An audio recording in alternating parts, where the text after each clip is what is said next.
I was lucky enough to get a chin wag, a little bit of a chin wag with Sean Maher from Firefly. Have a look. So, Sean, you're out here for Oz Comic Con Yes. to greet the Australian nerds. How have your experiences been with these type of conventions? You've done quite a few. Nerds or geeks? Well, that's the thing. Well, do you? It's more polite. Yeah. Well, I've been told nerds, geeks are the ones who actually have sex. Oh. Who get sex, and nerds aren't. So do you consider yourself either? You know? I consider myself a geek, I think. Oh, really? Yeah. Well, have you been obsessed with anything like when you were growing up? I was always a Lord of the Rings fan. Oh, really? Huge Lord of the Rings fan. So read all all the books the when I was a kid. And Yeah. was obsessed with the movies when. So were you one of those fans who really enjoyed the movies and got really into it? Yes. Yeah. Love them. Have you had to have many heated arguments with other people about like because I've known fans who aren't really into the movies or stuff like that? No. No? No, I've never met. No, No. I'm very lucky about that. Why? Oh well, I've met a couple of people who get into the books, but they think the movies are an abomination. Oh. So you haven't had that experience? No. All right. I love them. Are you looking forward to The Hobbit? Yes. Yes. Have you do you know anyone involved or anything like that? Not really. I kind of know Andy Serkis is sort of with mutual representation, so I kind of hear of him. I think he's a genius, so I'm always kind of interested in what he's up to. And we happen to have the same manager, so. Have you ever had an experience where you've got a little bit fanboy at meeting someone? Yeah, I must have. I'm trying to think of a good one. I'm actually hoping to meet Andy Serkis at Comic-Con this week in San Diego. Yeah. I mean, in next week. Yeah. 2 weeks. What day is it? It is currently Thursday. So July 12th. Hopefully we'll be meeting him, so I might freak out a bit. Do you run through? Are you running through that in your head and like what you want to say and how you're going to do it? No, I'll just play it by ear. It's very cool. That's a very good way to do it. Thanks. So did you always want to be an actor when you were growing up? No. I think when I found the theater in high school, that was sort of when everything clicked. I kind of was a bit of a misfit, didn't really find my way, wasn't very good at sports, didn't really take too much of anything. And then when I found the theater freshman year of high school, it was sort of like an aha moment. And was that an elective or was that... No, it was sort of like an after school thing. So I auditioned for a show and... I started doing theater, and we actually had a wonderful group of actors and lighting designers and directors who all happened to be, the same age. So we just had this, pretty exceptional group of young people who wanted to do theater desperately. And then we had this amazing mentor. So by the time I was a senior, we were doing, I think we did 6 shows. Yeah. By the time I was a senior, like 2 musicals and 1 act and a drama, and we were just always in 1 year? Yeah, in 1 year. Wow. So it really was the only reason why I got up and went to school, because if we were absent, we could go to rehearsal or so. And were they all did you do original works or was it all? No. The 1 act plays we did we were finding sort of like off the beaten path, kind of interesting plays. But then we did a musical that I actually directed my senior year. But no, I don't think we did.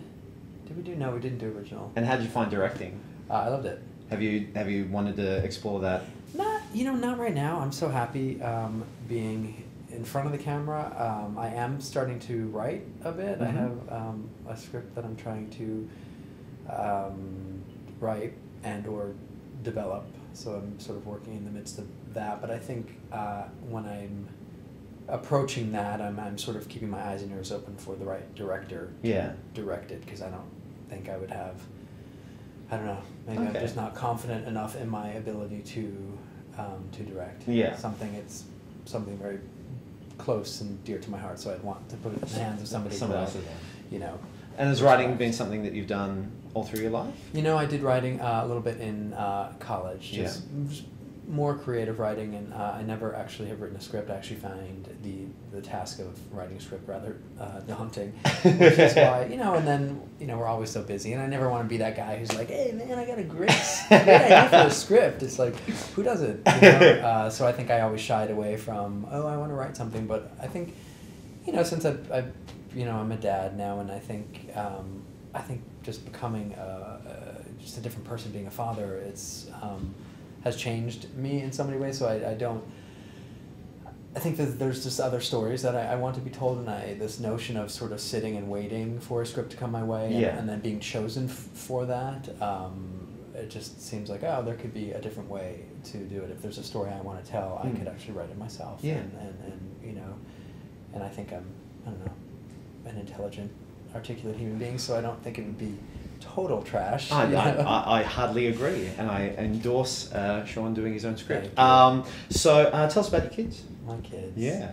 My son just turned 2 on Monday in the past. Today we're in the future.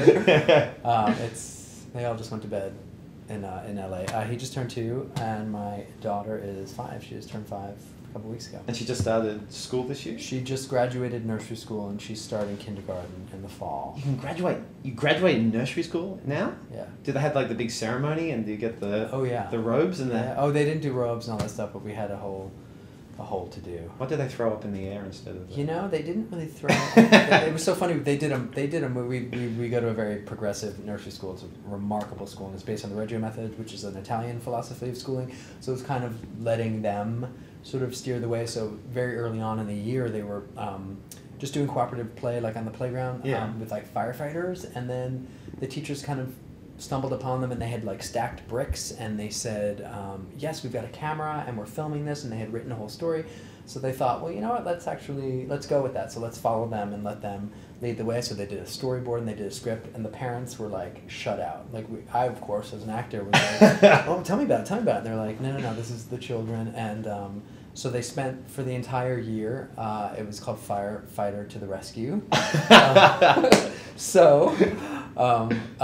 They had, for the graduation, they had the premiere of a movie. So the AFI was the American Film Institute, which is in Los Angeles. So we did their graduation, and the premiere of the movie, the AFI, was like 20 minutes long. And it was, remarkable. There were a few parents, one who's a writer and an editor, who jumped in to help cut it together. So it actually looked fantastic. They did previews. They did. It was remarkable. And these kids were like 4, 5 years old? 4 or 5 years old. Yeah, they wrote it and they shot it. It's about Funny Freddy who goes to the woods and lights a tree on fire, and then somebody finds it and calls 911, and then my beautiful daughter is Officer Sparkle. Officer Sparkle and Officer Glitter come and arrest him and put him in jail. So they put out the fire, and it's yeah. So how do you feel if if your daughter decided to go down the acting path? It's a good question. Obviously I would support anything she wanted to do.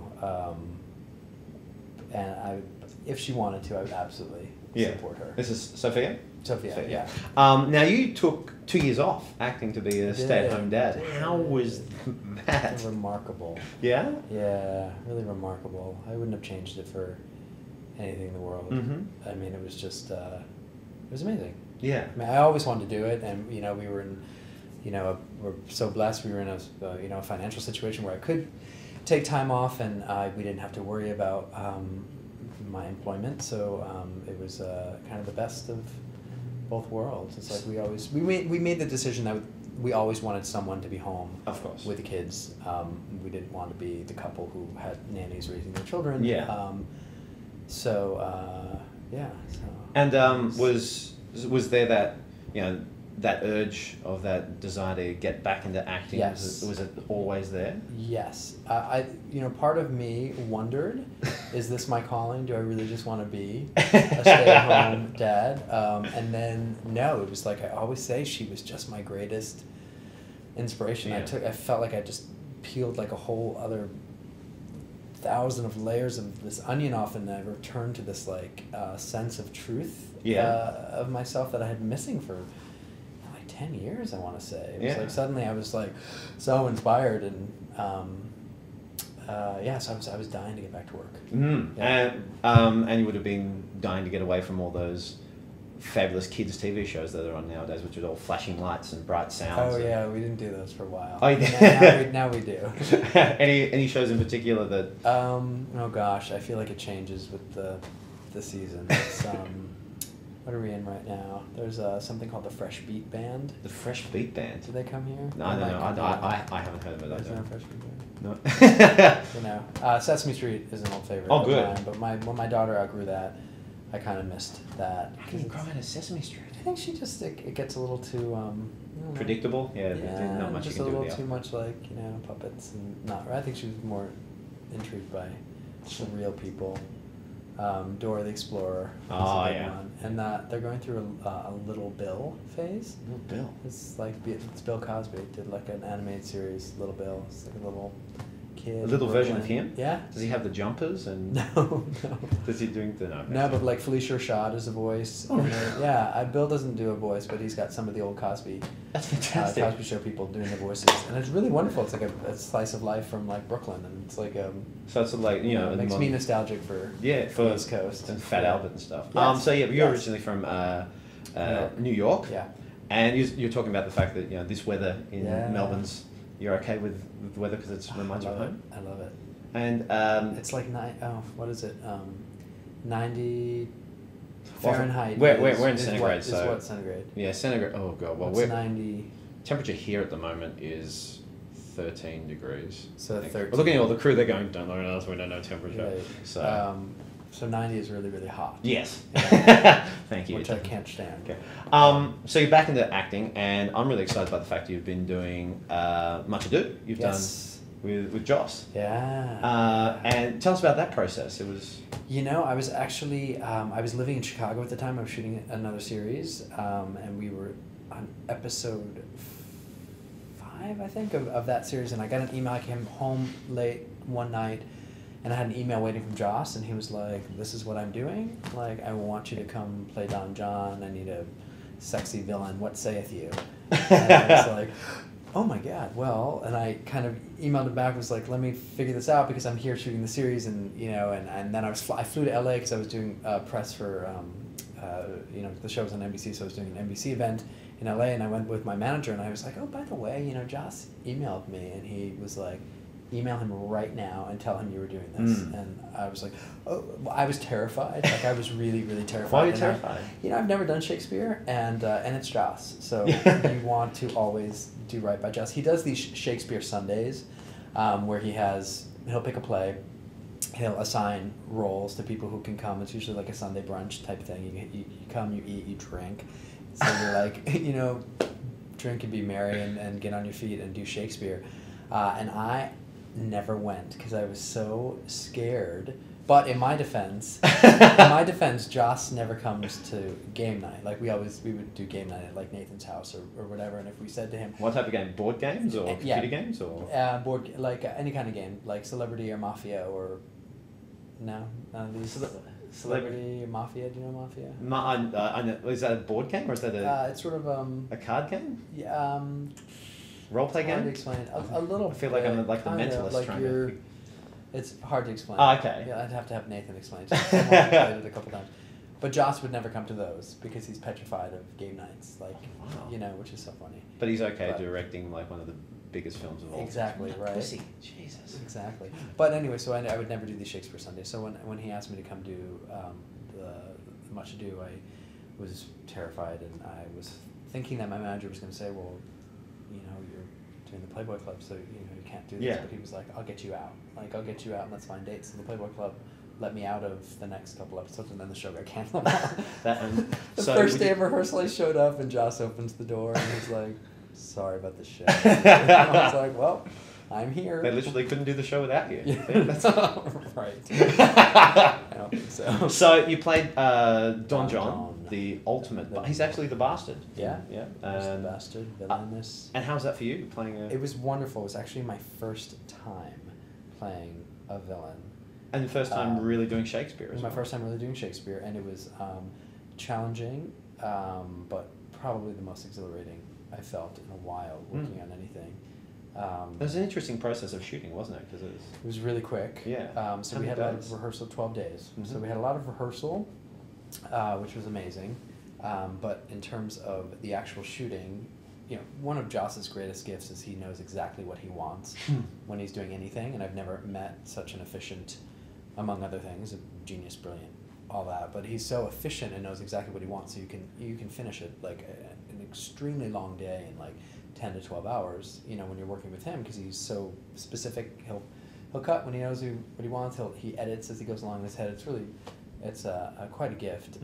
So he knew exactly how he was going to shoot it. So he knew how many cameras were going to be where, and he was just going to let us roll with it. And and it was really it was just like shooting live theater. That's how it felt like. So you didn't have any room for any second takes or stuff like that? You know, we were warned that there would be little room for error.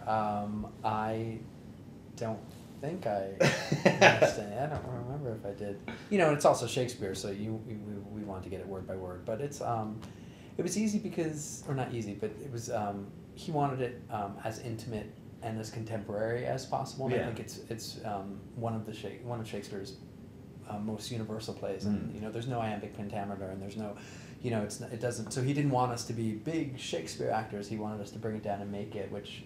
I think for those of us who were inexperienced with Shakespeare, it kind of helped sort of like with the flow of it. But I just did so much homework. I mean, just go line by line, and if I didn't know exactly what I was saying and everything behind it and have every kind of character thought going through, I would like lose my place. And you know, if I was looking at some chunky dialogue, you know, if I wasn't specific with everything, then it would just I couldn't find the word. So it forced me to be uber, you know, specific and do so much homework. Yeah, and Josh, you're saying Josh gets that out of you, you know, because you've got that urge to do well for him? Is that? Yeah, oh yeah. So you've known him for quite everybody there. I mean, it was from costumes to makeup to crew to craft service, like everybody was so excited to be there. You know, there's this huge party scene that we were doing late one night. It was all shot in his house. We're in his backyard. And I was just like looking around. It's just like wall to wall people who are all friends with Joss. Yeah. Like it was just packed. And one specific detail I can't tell you because it would be a spoiler. But it's just like, there's one you'll see. That I can't believe you're making a Shakespeare play. It's been around for hundreds of years. Yeah. No, not a spoiler in terms of the storyline. Just a little twist. Oh, okay. Which is just only he could do. But it's really remarkable to just like look around and just be surrounded by people who love him so much and who would do anything for him. And we all kept our mouths shut about it. You know, we didn't talk about it until it was wrapped, which is what he asked us to do. Yeah. And then he made an official announcement, and it was like the next day I was just doing, you know, back-to-back press, and everyone was like, "How in the world did you keep it a secret?" Because he asked. No, but I don't understand. I mean, nobody leaked it. I was like, nobody would leak it. It's Joss. He asked us not to talk about it, so we didn't. And it was like, but nobody tweeted about it. I was like, of course nobody tweeted about it. Like, you know, he asked us not to, so we would honor him. You know, it was a no-brainer. And you feel that type of camaraderie within that Joss family? Yes. I mean, I always say I'm so grateful and feel so blessed to be a Whedonite or part of the Whedonverse. You know, because he's so loyal to you know, it's not just actors, it's crew, it's every, you know, it's people that he works with who he respects, you know, and he really kind of pulls that out of everybody. So, you know, it's a wonderful thing. Yeah. Now you've done a couple of conventions. So you build up a bit of momentum and you know how to deal with them now, or is it kind of? Yeah. Yeah. What type of process do you go through to get yourself ready to coming to a you convention? know, I just I don't really have a process. I just kind of. Do you know what to expect? Show up. I never know what to expect. Yeah. Yeah. Can you list some things that have happened that you didn't see coming? Meeting newborns who have been named after my character. You know. Have you been asked to bless the child? Oh God, no. You'd be like the Lion King. You could hold it up. Nah, the whim. You don't want me to bless that child. What else?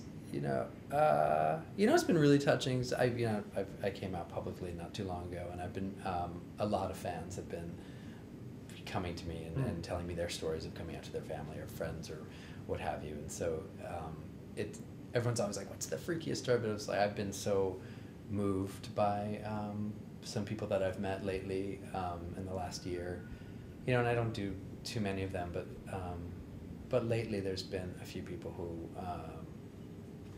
just tell me, it was just, you know, my speaking, my story inspired them to do the same. Is that a process you've been thinking about for a while? Or? Since when Sophia turned 2. Oh, okay. I just knew that I was going to do it. It was just a matter of when and where. So we were just we talked about it, and we were just looking for, you know, the right opportunity to do it, which the Playboy Club was the perfect opportunity because of the role. And I really, it's been the best decision of my life. It's been really wonderful. Best professional decision of my life. Well, everything seems to be going well for you professionally and personally. Yes. Lucky bastard. I'm happy. Thank you very much for your time, Sean. It's been an absolute pleasure. Nice meeting you. Thank you very much. You can get a round of applause for Sean. He's great. It's great. Thank you so much for your time.